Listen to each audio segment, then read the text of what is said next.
for. I've never experienced anybody in my entire life who supports me as much as she supports me. So I have my entire world that's owed to her.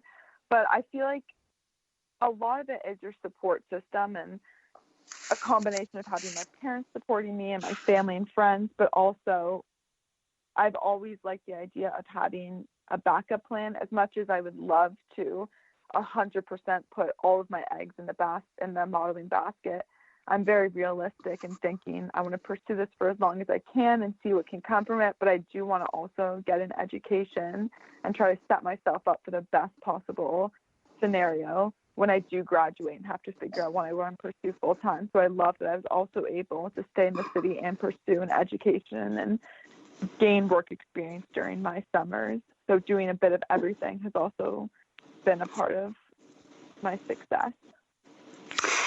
Yeah, I mean, it sounds like you have this grand plan, this blueprint. It's really working for you.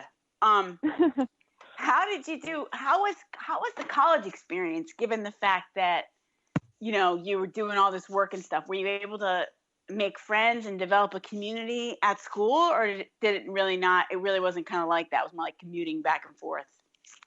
Oh my gosh, not at all. That's one of the biggest things that I feel like I look back on and I feel like I really missed out on. I did not live at school for any of my years. The only way I was able to make friends was how much I was able to meet people during my classes. I never once attended I didn't have any time really to join any clubs or anything like that. So I look back on it and realized that as much as a wonderful opportunity it was to stay in the city, it really did have sacrifices that came with it. But I wouldn't change that for the world. And there's other ways I feel like in this great city to make friends. So it's all just about balance and picking and choosing what I want to prioritize my time with.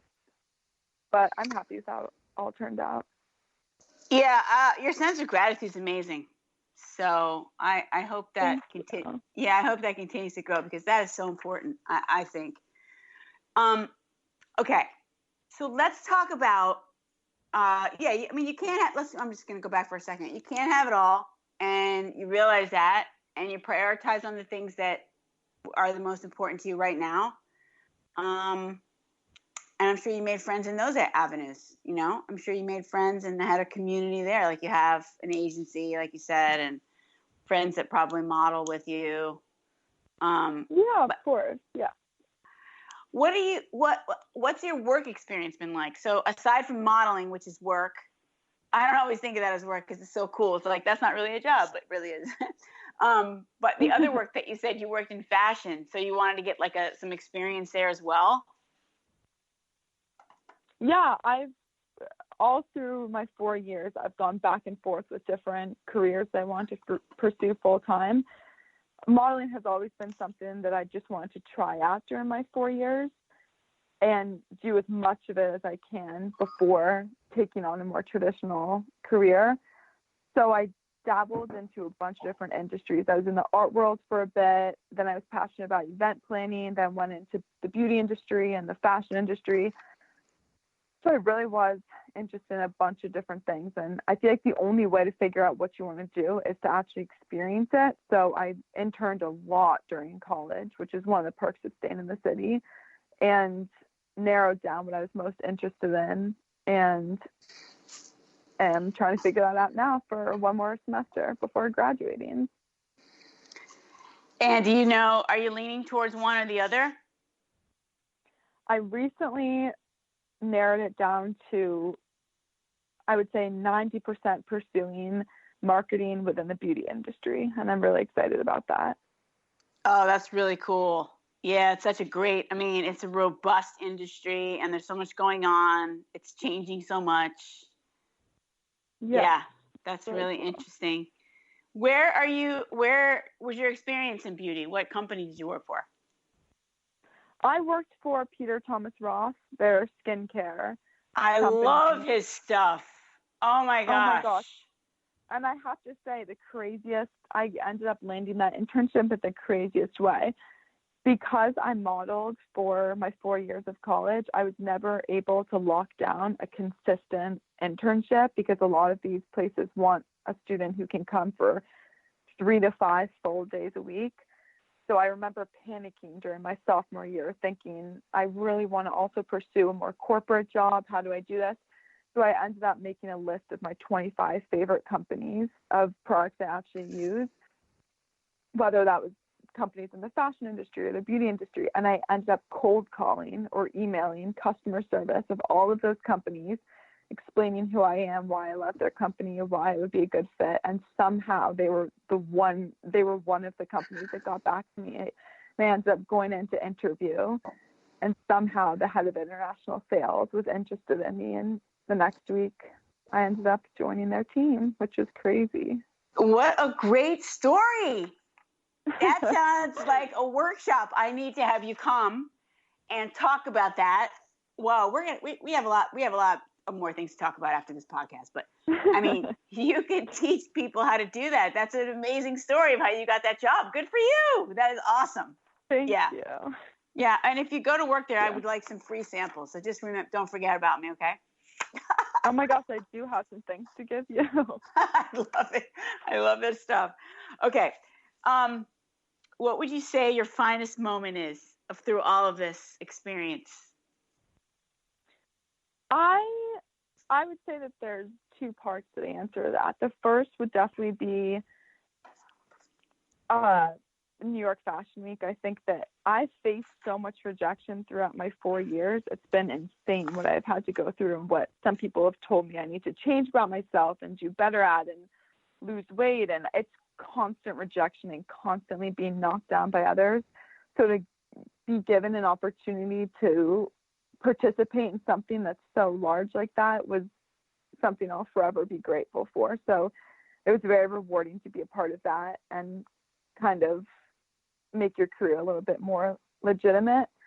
But the second part of that would be to also take my school so seriously. I've done very well in school and my grades are better than I could have ever asked for. So I'm really lucky to also be able to have a school that was willing to work with me with my schedule and balance both work and school. So I would say my finest moments are both New York Fashion Week and modeling, but also maintain the balance of both work and school and being a regular teenager. That is fantastic. Yeah, I mean, it's really good to hear that you made the most out of the school experience. That's it's like living in the moment. You got to do the best where you are. It's amazing. Mm-hmm. Oh, well, thank you for sharing that. We have to wrap up, so I just have one more question, and that is, if you could give your younger self advice, what would it be? I would definitely tell my younger self that you're going to face a lot of no's in your life, but it's what you do with those no's and how you handle them that will truly define you. You are what you're willing to struggle for. So I would tell myself to be thoughtful in what I give my time and energy to. Wow. That's a perfect answer. No, there's never a perfect answer, but that's really great. Thank you. That is a really great answer. Thank you. I think I could actually use that advice as well. So thanks for that. I appreciate the share. All right. Now, I'm sure people are going to want to reach out to you. So what's the best way for people to do that? Probably my Instagram. It's just @modelmickey. Okay, perfect. Yeah, my email's there. I always respond to direct messages, so that would be the best way. Okay, fantastic. I just want to thank you again for taking the time out of your crazy busy schedule, you crazy New Yorker, to be on our show. Thank you so much for having me. Thank you. I love what you're doing, and I fully support it. So it was an honor to be on this podcast. Oh my gosh, it's an honor to meet someone like you and learn and see what you're doing in the world, because it's going to be phenomenal. We'll be reading about you in Forbes or something. And I appreciate it. Oh, I'm sure. Or you'll be on the cover. One or the other. All right. Well, I wish you all the luck, and let's definitely stay in touch, because I want to do some more collaboration with you. Okay? For real. Perfect. Sounds good. Thank you so much. Thanks, Mickey. Merry Christmas to you. You too. Bye. Bye. All right, listeners, we're wrapping it up with model Mickey. Isn't she amazing? I love doing this work because I really get to meet and speak to and hear the stories of these young women that are just our future, and there's nothing that inspires me more. So I am so grateful to be doing this. Thank you for tuning in. Next week we have a really cool chick. Her name is Dale Troy. She's actually working with college women as well on helping them manage stress and anxiety. So she's a colleague, and I really am looking forward to sharing her story with all of you too. Take care. Thanks for joining us. Get out there, slay those dragons.